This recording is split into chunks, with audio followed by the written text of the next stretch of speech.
Hello and welcome back to Tommy's Top Shelf Comics. I'm Tommy, joined by Murphy. Hello. We're back with this week's top 5 comics for the week of November 22nd, 2023. They were last week's next week's comics, and now it is next week, which is this week. So we got 5 of them. And this week is Thanksgiving. Yeah, and I'm also Happy still Thanksgiving, stuffed everybody. up. Happy Thanksgiving. Yeah, I'm me still too. stuffed up. So we're going to make this Well, we quick live because I can barely breathe. like in Jersey and PA. We're gonna be stopped up for the rest, like probably until February. This is not okay. I'm really frustrated. But maybe after we'll do a little quick discussion. I did go to the Blue Hen Comic Con. What's the Blue Hen Comic Con, you ask? It was in an old Sears building in Delaware. We'll talk about it later. But yeah, let's get into it. With this week, our number 5 is Marvel Superheroes Secret Wars Battleworld number 1. I will say they let these titles get out of control sometimes. So after I nearly felt like 40 I read years, the synopsis, not the title. right? It tells you everything you need to know. After nearly 40 years, the mysteries of the Secret War deepen. Get ready for an all-new cataclysmic battle from when Spider-Man first got his alien costume, when a mysterious being called the Beyonder assembled superheroes and villains from Earth to do battle on a patchwork planet. Yes, witness now an untold adventure set during the original Secret Wars. Marvel Superheroes Secret Wars set the standard for Marvel comic events, as well as action figures and the characters existing on the forefront of pop culture. And this new story will at last reveal some secret connections and missing characters going back to the 1984 original series, just in time for its 40th anniversary. What secret tests are the Beyonders conducting, and how will Spider-Man, the Human Torch, and the whole cast determine the fate of the universe? Plus, surprise supervillain appearances inside. That's a big one. Big one. The one thing I will say about this is I think that Marvel does these very well. Mm-hmm. Like they just like let's go back and just fill in some space, you know. Yeah. Like fill in holes. Yeah. So especially with how big Secret Wars is about to be with movies and things like that, I think this is going to be a fun one to read. Absolutely. But moving on to our number 4 this week, we have Carnage number 1. Absolute Cassidy. Every symbiote needs a host. And for Carnage, there has only ever been one host who has made it feel whole. And it's time for reunion. Don't miss this shocking and unexpected start to the next chapter of Carnage's story. One which lays the groundwork for the next Venom epic. Another symbiote story, dude. No, I think this one though, Carnage has gotten to a lot of wild places recently. Yeah. With like the Death of Venomverse event and his own book, and the symbiote being separated from Cletus. So getting back to basics might do be the trick. Yeah. Get it kind of just back to like a gory symbiote book. Is this going to be the first big post Venom or post Donny Cates Venom event? No. There's been a good bit. Okay. I know there's been and the they ongoing. So now they use Carnage a lot now. Like I don't pretend to keep up. I can't. I know. The fact is like they can kind of do whatever they want because they can just say like, oh, and then he survived because he's crazy, like it just kind of like he gets ripped in half by the Sentry, things like that. So it's like they keep doing so much big stuff, and I am hoping this kind of gets us back to a little more grounded. Yeah. But moving on to our number 3 this week, we have Batman Off-World number 1. Superstar writer Jason Aaron teams up with blockbuster artist Doug Mahnke for the fight of the Dark Knight's life. A routine night in Gotham City for a young Batman proves to be anything but routine when the crime fighter is confronted with a sort of foe he's never faced before, one from beyond the stars. A universe of possible alien threats leads Batman to make a daring decision, to venture alone into the far reaches of the cosmos for the very first time, where the Dark Knight will face the fight of his life. Superstar writer Jason Aaron delivers his first Batman story ever, partnered with artist Doug Mahnke for a unique, brutal tale. Seems pretty cool. It's just a different This Batman. does seem fun. New It first-time is. writer on Batman. First time. Doug Mahnke is not new to Batman. No. Too though, so it's No, like no. you get So a you get new good Batman art. Yeah. Yeah, you get a new writer with a good artist. And you don't typically see like sci-fi Batman outside of Justice League. So yeah, where he actually just is like off on his own in space. Yeah. Doing.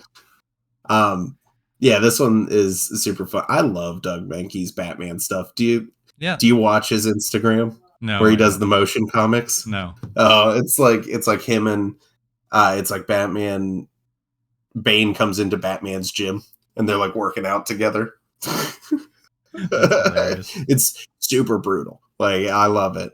But also for you variant nerds out there, this has Scotty Young's first ever DC cover. Big. So it's big. It already sold out in pre-sale all over his website, but I'm sure there'll be some to find around there. So if you happen to miss it, you get a baby Batman. First baby Batman. It's so good. I'm so mad. I am mad I missed it. Yeah. I am mad I missed it because like I kind of stopped buying as many Scotty Young covers. Yeah. But then I saw this one just too late and I like got on. I was at work. I was like, oh, it's 10:40. Maybe there's still one left. And no, there wasn't what I wanted. But yeah, first Jason Aaron, first Scotty Young Batman. Exciting book. But not to be outdone by Somna, #1, new distillery book. New series debut from Distillery. Becky Cloonan and Tula Latoy, both writing and drawing a creator-owned project together for the first time, set amidst the terrifying backdrop of the witch hunts in a quiet 1600s English village.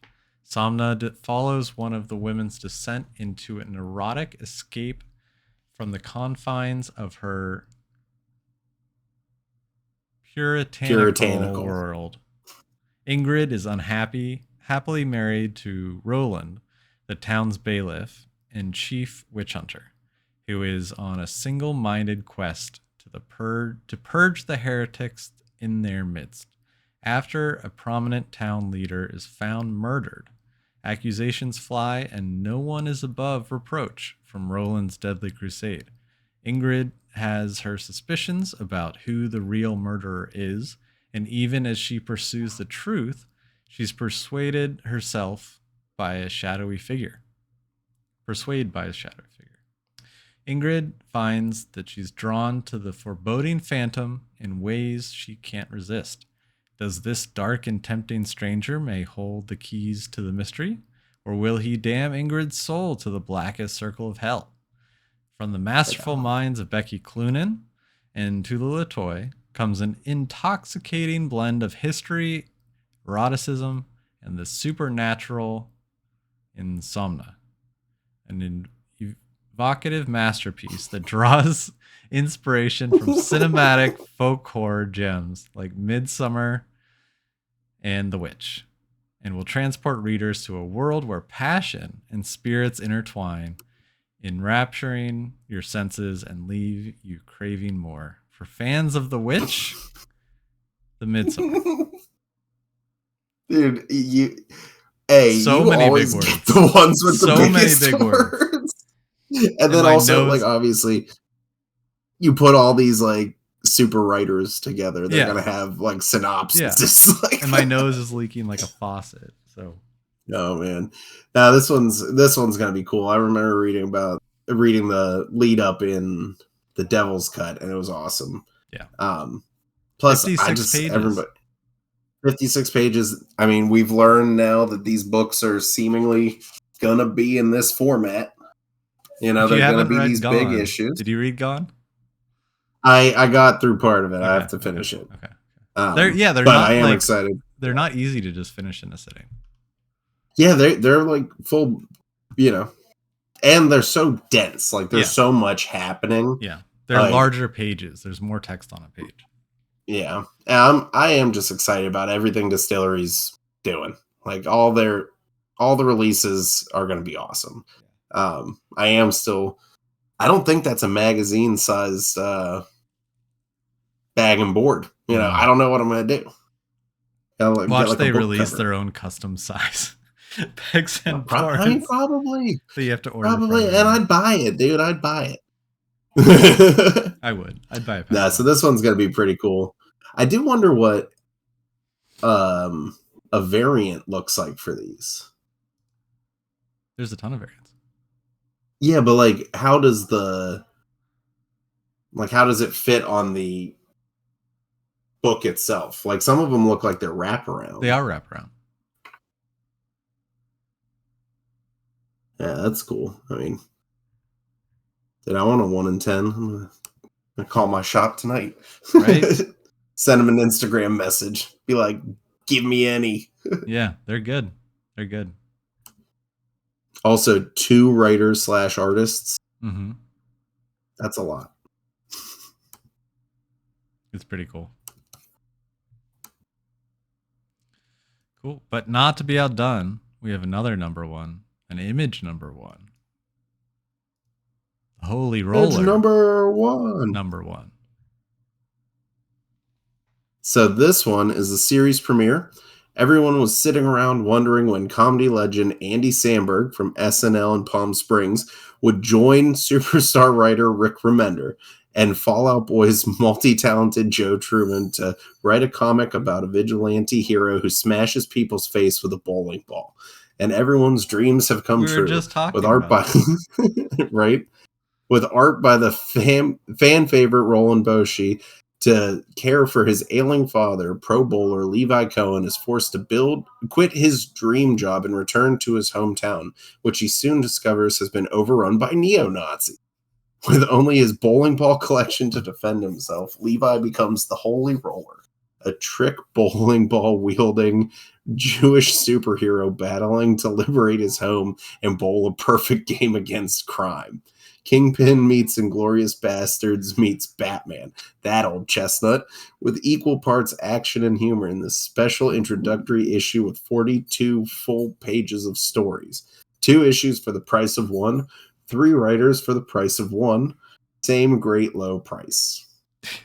Like, doesn't that just sound fantastic? Like, I love how it just starts with like everyone was sitting around wondering when this random group of people would get together. Right? Like, I mean, Rick Remender's killing the game right now. Sure. Especially like now, so Giant Generator, his imprint is now exclusive with Image. But then Fall Out Boy and Andy Samberg. Then you got the guitarist from Fall Out Boy and then Andy Samberg. But like the story itself just sounds fun. Oh, hilarious! Like it's gonna be like I want to know how many like the trick bowling balls are gonna be my it's gonna be like a good old like Green Arrow comic. Yeah, that's what I was thinking. Yeah, like hopefully it shows like.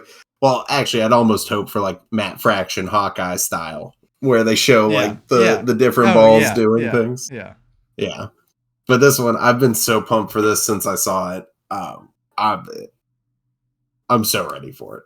It sounds so much fun. Yeah. No, this is awesome. And there are definitely sweet covers. Oh, yeah. That 1 in 25. No, this one's going to be funny. I actually didn't realize that it was the guitar player from Fall Out Boy, even though I used to know his name. Yeah. I used to talk about him multiple times, probably a week. Fall Out Boy was yeah. Yep, and then didn't even realize I'm getting old. Okay, Grandpa. All right. But so that's our top 5 though. But you went and you and Jillian we did help sell comics. Help sell comics at the Blue Hen Comic-Con in Delaware. It was in an old Sears building. and it was not really a comic con. What do you mean? There were maybe 4 out of the 260 vendors selling comics, and the rest Oh, were was it like more like toys or like handmade stuff or just cards. yeah? I Or mean, that's kind of how it is, though. You know. I know, it was sad. And Yeah, but then I mean, did you find any good comics? no, I know you were helping sell. yeah, yeah, no, I didn't find any. No. No, and everything was pretty inflated compared to what you could just buy online, which was weird. Well, yeah, sometimes that happens too. You pay con prices. Yeah, yeah. You know. Um, but no, I mean, did you guys see any cool comics or anything like that? Is it Jillian's Not dad's really. collection that was Yeah. being Yep. sold? It was Yeah. his childhood collection from late 60s, early 70s. Yeah, I mean, there's something to be said though for seeing those old collections, like helping that guy. I helped. Yeah. Like just even if it's nothing that you want to take home, it's like seeing some of those old books. Oh yeah, the old It's covers just are a ton of fun so to much look at. fun. Yeah. Yeah, I got to But that's meet. cool. So are you guys going to be doing that anymore? We may do Atlantic City next year. They were sold out this year. Oh, that's cool. So that happens in December. But we'll see. We'll see. Huh? I got to meet Ming Chen from the Comic Book Men, which was super cool. Very nice guy.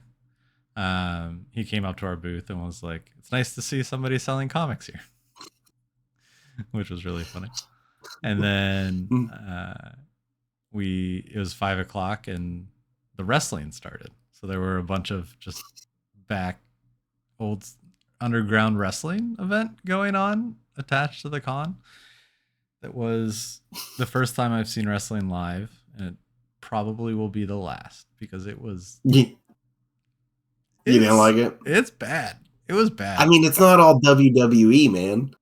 Like, it's not all professional. Sure, yeah, no, and I get that. I'm just saying that.